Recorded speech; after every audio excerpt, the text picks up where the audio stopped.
කොහොමද ඉතින් ඔයාලට? ඔන්න ඉතින් කාලෙකට පස්සේ අපේ පැත්තට වැස්ස පටන් ගත්තා.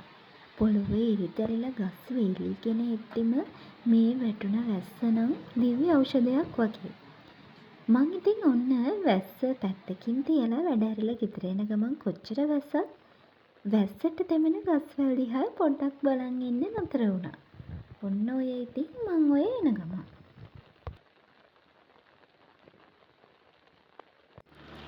වැස්ස නම් ටිකක් සැරයි. හැබැයි ඉතින් එහෙමයි කියලා මෙහෙම වෙලාවක් ආයෙ ලැබෙන්නේ නෑනේ.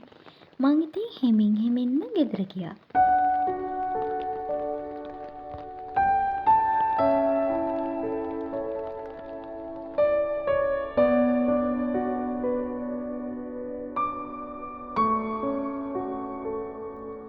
හෙමින් ගෙදර එද්දි නම් වැස්ස ටිකක් පායලා. බලන්නකෝ අහසේ ඒ වුණාට තාමත් අඳුරුයි. තව ටිකකින් ආයේ සමහර විට වැස්ස වැඩි කරන්න පුළුවන්. ඔන්න බලන්නකෝ කවුද ඔය ඉන්නේ කියලා.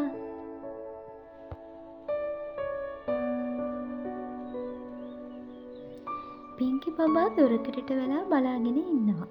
වැස්ස ටිකක් පායලා හින්දා කුරුල්ලොත් දැන් එළියට ඇවිල්ලානේ. ඉතින් පේනව නේද? මෙයා හොර ගෙඩියා වගේ බලාගෙන ඉන්නවා එයාලා දිහා. සද්දේ ඇහෙද්දි මෙයා හිමින් ඒගොල්ලෝ දිහා බලාගෙන කුරුමානම් අල්ලනවා.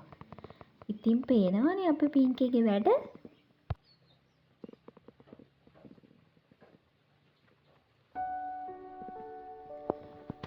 ඉතිනෙදා ජීවිතයේ වැඩ එක්ක අපි කොච්චර කාර්යබහුල වෙලාද?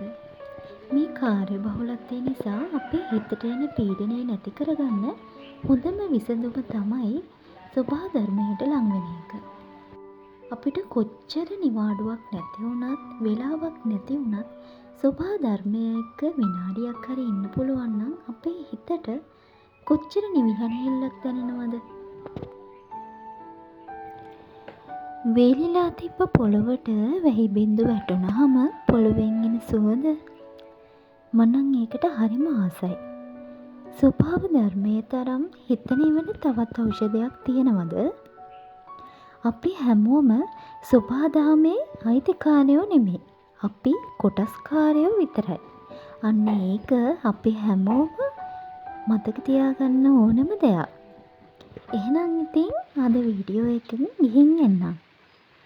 ආයෙමත් අලුත් වීඩියෝ එකකින් හම්බ වෙමු. ඔයාලගේ අදහස් අනිවාර්යයෙන්ම කමෙන්ට් කරන්න. මගේ channel එක subscribe කරන්නත් අමතක කරන්න එපා. ගිහින් එන්නම්.